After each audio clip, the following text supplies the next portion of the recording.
Monsieur le ministre, cher Julien de Normandie, Madame la maire de Paris, chère Anne Hidalgo, Monsieur le conseiller régional, Mesdames et Messieurs les présidentes et présidents des fédérations d'organismes HLM, chers collègues, Mesdames et Messieurs les parlementaires, Mesdames et Messieurs les élus, chers congressistes, nous sommes là aujourd'hui pour vous, avec vous, chers représentants des locataires et à l'ensemble des membres du mouvement HLM, un salut.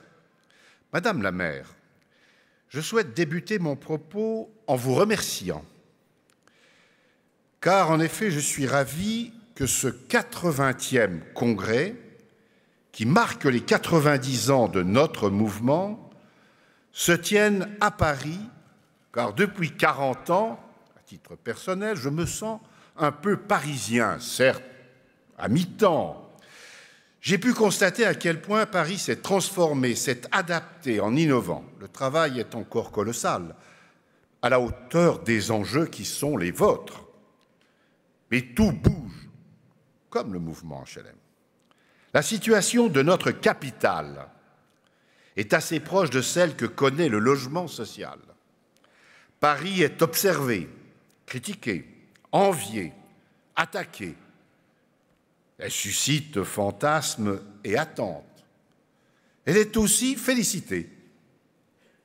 Cela nous arrive, cela vous arrive, cela nous arrive, et donc nous avons quelques points communs. En matière de logement social à Paris, se mobilisent 3 milliards d'euros investis sur la mandature 2014-2020. Le président de l'USH que je suis ne peut que s'en féliciter. 1 euro investi pour le logement social et ses locataires à Paris, c'est 1 euro bien investi. Là où certains adoptent le discours de Bercy en y voyant une dépense, j'y vois un investissement pour la mixité sociale, pour la qualité de vie et le pouvoir d'achat, et une réponse à un grand objectif que nous partageons, loger la société française telle qu'elle est et telle qu'elle sera dans le futur. Jeunes et moins jeunes, salariés, personnes à mobilité réduite, personnes fragilisées par les événements de la vie ou en situation d'urgence. Tous doivent pouvoir trouver dans le logement social une réponse à leurs besoins. Et ce n'est malheureusement pas toujours le cas dans le logement privé qui bénéficie pourtant d'avantages sans avoir les mêmes contraintes que les bailleurs sociaux. À travers vous, Madame la maire de Paris, c'est à tous les élus locaux que je souhaite m'adresser, aujourd'hui, à quelques mois des élections municipales. Je tiens à remercier, sinon à féliciter celles et ceux qui, au quotidien, se battent pour développer le logement locatif social et l'accession sociale à la propriété. J'en profite pour dénoncer une idée saugrenue, un fantasme né de je ne sais quel esprit mal intentionné. Les maires bâtisseurs seraient voués à perdre les élections. Je dis à ces maires que le combat qu'ils mènent aujourd'hui pour le logement décent, abordable et durable doit être un motif de fierté et pas une source d'inquiétude. En développant le logement social et l'accession sociale à la propriété, vous contribuez non seulement à améliorer les conditions de vie de nos concitoyens, mais vous participez également à un combat, plus grand encore, contre le réchauffement climatique. Car les logements sociaux construits aujourd'hui ou réhabilités en ce moment le sont avec le souci du respect de l'environnement. Lorsque l'on parle des maires bâtisseurs, on ne parle pas uniquement du logement social, mais on parle de la ville dans sa globalité urbaine et humaine. Le logement social ne peut se concevoir sans les services indispensables aux habitants. Penser ou repenser le modèle du logement social, c'est s'interroger sur la place que l'habitat doit occuper dans la vie quotidienne de nos concitoyens, au sein des métropoles, des villes moyennes et des centres-bourgs. Les bailleurs sociaux ont un rôle à jouer dans ces élections, celui d'expliquer leur action et de parler des personnes que nous logeons. Les plus fragiles, bien évidemment, celles et ceux pour qui un logement social est synonyme de point de départ d'une vie nouvelle. Les salariés qui, pour trouver un logement, est parfois plus difficile que de trouver un emploi. Nos étudiants, nos apprentis, mais aussi nos enfants, nos petits-enfants, ça dépend à quelle génération on appartient, et aussi pour les plus âgés, qui méritent de vivre correctement, paisiblement, après leur vie active. L'État doit prendre, Monsieur le ministre, pleinement ses responsabilités pour soutenir celles et ceux, élus et bailleurs sociaux, qui, en France, pensent que la crise du logement n'est pas une fatalité insurmontable. Monsieur le ministre, vous avez prouvé, s'il en était encore besoin, mais je le redis, que vous étiez très attaché au rôle que joue le logement social dans le bon fonctionnement de notre société. Les mesures prises dans le cadre des 2 dernières lois de finances ont été brutales, signées, comme d'habitude, par Bercy. Elles ont durablement marqué les esprits et abîmé parfois la confiance que nous avions en l'État. Républicains, on a aussi cette façon de vivre la confiance en l'État républicain. Mais nous savons également que l'on nous promettait bien pire et que vous, à nos côtés, vous tentez de nous aider à amortir le choc. Avec d'autres que je salue, qui sont nos partenaires de long terme, car comme nous, ils ont une mission, un rôle singulier. Je pense à la Caisse des dépôts et consignations, dépositaire du livret A, de l'épargne populaire, toujours là depuis 2 siècles. Il faut faire méditer certaines jeunes générations, les jeunes pousses. Ça fait 2 siècles que certains modèles existent. Il a évolué, mais il est toujours là et efficace. Pour accompagner évidemment nos investissements au nom de l'intérêt général.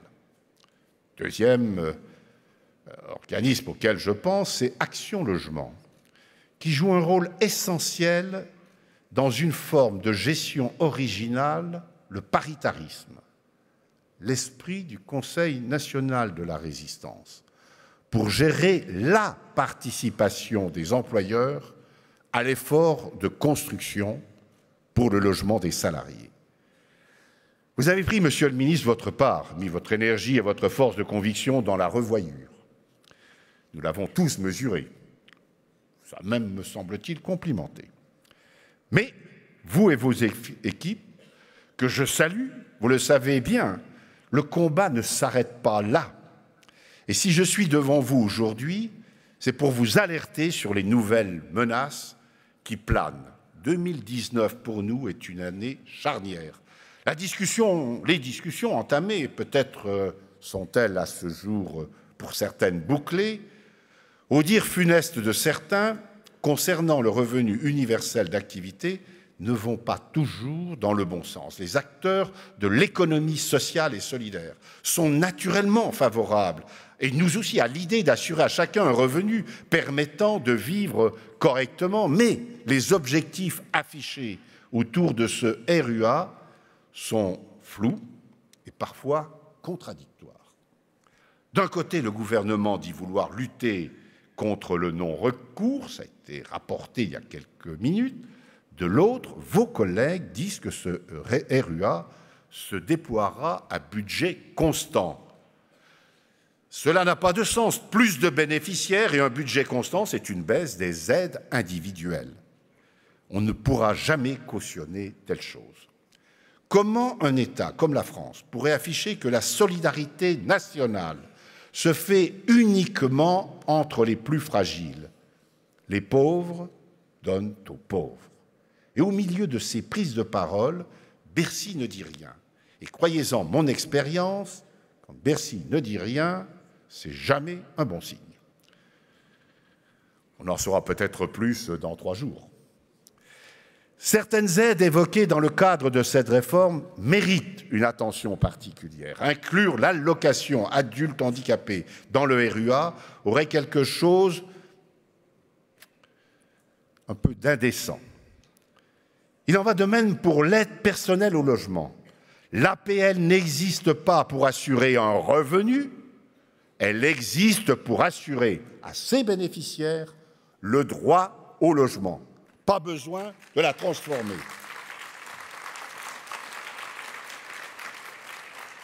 Ni la transformer, ni la renommer d'ailleurs.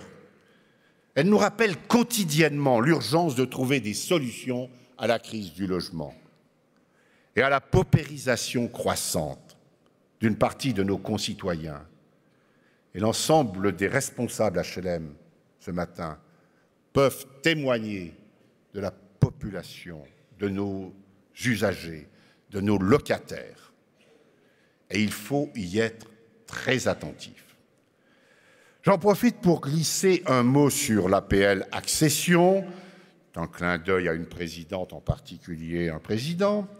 Voilà une aide qui ne coûtait presque rien à l'État et permettait à ses bénéficiaires d'accéder à la propriété en diminuant par la même occasion le nombre de bénéficiaires de l'APL, et cela de façon vertueuse. Elle a été supprimée sur un simple arbitrage budgétaire, sans aucune vision à long terme, tout comme le PTZ en zone B2 et C.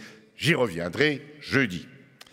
À l'occasion du débat autour du RUA, nous avons vu apparaître une autre idée profondément dangereuse, et puisque l'on parle de modèle français, je le dis solennellement, profondément injuste. Voilà que pour certains et d'autres, du côté de la Seine, nos locataires bénéficieraient d'un avantage économique à vivre en HLM. Il faudrait considérer cet avantage comme une sorte de revenu. Un avantage, les locataires HLM seraient-ils des privilégiés? Alors, je le dis à ceux qui ont eu cette idée, si c'est sérieux, vous devriez plutôt avoir honte. Parler d'un avantage pour un couple avec enfants ou sans enfants gagnant le SMIC et cherchant à se loger correctement, non. Il ne s'agit pas d'un avantage, il s'agit d'une réponse économique apportée à 12 millions de nos concitoyens qui veulent simplement un toit, une adresse, un logement. Décent, évidemment. Les bailleurs sociaux prennent leurs responsabilités et leur part dans cette mission. Mais encore faut-il leur laisser les moyens de faire leur travail. J'aurai l'occasion de parler de notre modèle, de nos finances, des engagements pris au Premier ministre qui nous fera l'honneur de sa visite jeudi en clôture de notre congrès.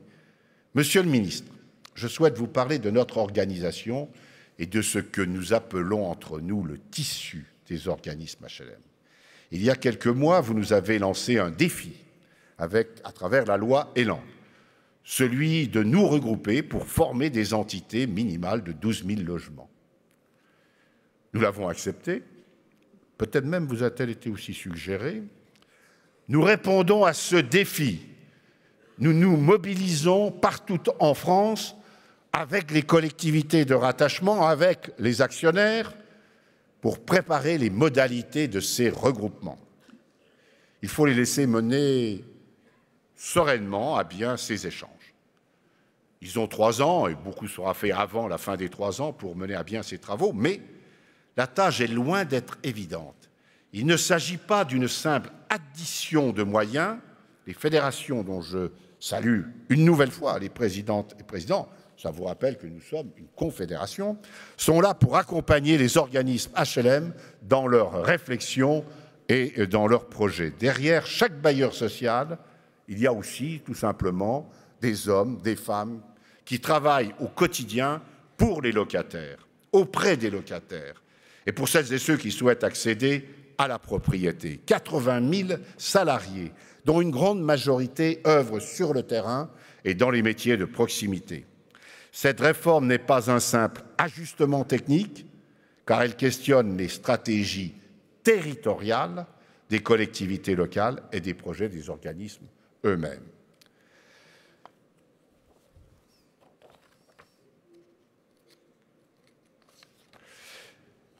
elle ne peut perdre son temps à se demander si les logements foyers sont comptabilisés. C'est une dynamique, elle nécessite de la cohérence. Et oui, Monsieur le Ministre, les logements foyers sont aussi des logements. Nous voulons les comptabiliser. S'il vous plaît, travaillons vite à régler ces quelques points techniques, balayons les derniers détails et ne faisons pas injure à l'énergie déployée par tous, vos équipes, nos équipes, l'ensemble des organismes, des élus et des actionnaires. Nous travaillons à faire aboutir cette réforme. Il faut également que vous assuriez une égalité de traitement entre les bailleurs sociaux. Certains, notamment les EPN, ne peuvent bénéficier d'avantages et de règles plus souples, sans que cela ne soit partagé par l'ensemble des bailleurs sociaux. Cette nouvelle dynamique du tissu doit être juste. Et pour être juste, notamment dans le cas des fusions, nous avons sous-estimé leurs conséquences sur l'affaiblissement de la démocratie locative.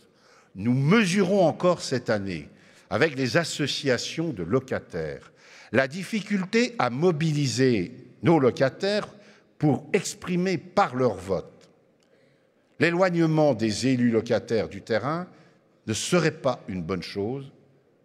Elle se forme petit à petit, il faut la corriger. Sur le tissu, notre ambition est simple, les règles claires, justes, les mêmes pour tous, voilà ce que nous demandons fermement. Un dernier mot sur l'actualité. Je pense que nos congressistes, et je manquerai à mes obligations, ne comprendraient pas si je n'abordais pas le sujet de l'ANCOLS. Je vais sans doute vous étonner en vous disant que je suis profondément persuadé que nous avons besoin d'une agence de contrôle du logement social. Son existence et le fait que nous financions son fonctionnement est la preuve que nous n'avons rien à cacher et que parfois il faut corriger. Peut-être devrait-elle d'ailleurs étendre son activité à d'autres pans de l'immobilier, là où la loi du marché remplace parfois la loi tout court. Mais l'ANCOLS s'éloigne de cette mission légitime, je le répète, légitime. Elle est devenue une idéologue expliquant comment le logement social devrait fonctionner. Mais ce rôle, c'est au gouvernement qu'il incombe, en dialogue avec le Parlement, Assemblée et Sénat, et les collectivités locales, avec personne d'autre. Il ne peut déléguer le gouvernement, surtout à des personnes d'une agence qui manque manifestement d'impartialité et parfois, j'ajoute, de déontologie. La question du calcul. J'arrive à la fin de mon propos, mais c'est un moment important. La question du calcul, d'absence de surcompensation, est un bon exemple. Un peu technique, mais depuis des années, l'Union sociale pour l'habitat et votre administration, Monsieur le ministre, ont travaillé sur une méthode de calcul permettant de répondre aux exigences du droit communautaire, autrement dit du droit européen. Nous avons réussi. Et voilà tout à coup que l'ANCOLS, trouvant que le nombre de bailleurs pris en faute n'est pas assez important, décide la mise en place d'une nouvelle méthode de calcul sans concertation, sans associer les représentants élus du secteur. Nous avons compris et accepté que la mission de l'ANCOLS soit de trouver des coupables. Nous avons compris que l'ANCOLS veut trouver des coupables de faute. Nous n'acceptons pas qu'elle en fabrique. Et c'est ce qu'elle est en train de faire. Je pourrais même vous confier que certaines chambres régionales des comptes, qui ont abandonné depuis très longtemps toute relation avec des organismes HLM et tout contrôle, font presque la même chose. Oui, le modèle français du logement social est un modèle spécifique. Il est adapté aux enjeux qui sont ceux de notre société. Et c'est l'histoire de notre nation républicaine qui a construit ce modèle. Nous fêtons à Paris les 90 ans de l'USH et le 80e congrès HLM s'y tient. Et oui, nous sommes les héritiers d'une longue tradition de femmes, d'hommes, militants, salariés, engagés, qui ont œuvré durant des décennies pour permettre à chacun de trouver un logement abordable et décent. Nous avons vu passer 2 guerres mondiales, plusieurs crises financières, sociales, des chocs pétroliers. Nous avons anticipé la crise climatique. On ne traverse pas ce que nous avons traversé sans nous adapter. Et comme ces 3 jours, durant ces 3 jours, le congrès HLM va le démontrer en proposant de continuer à innover. Je vous souhaite à toutes et à tous un excellent congrès 2019.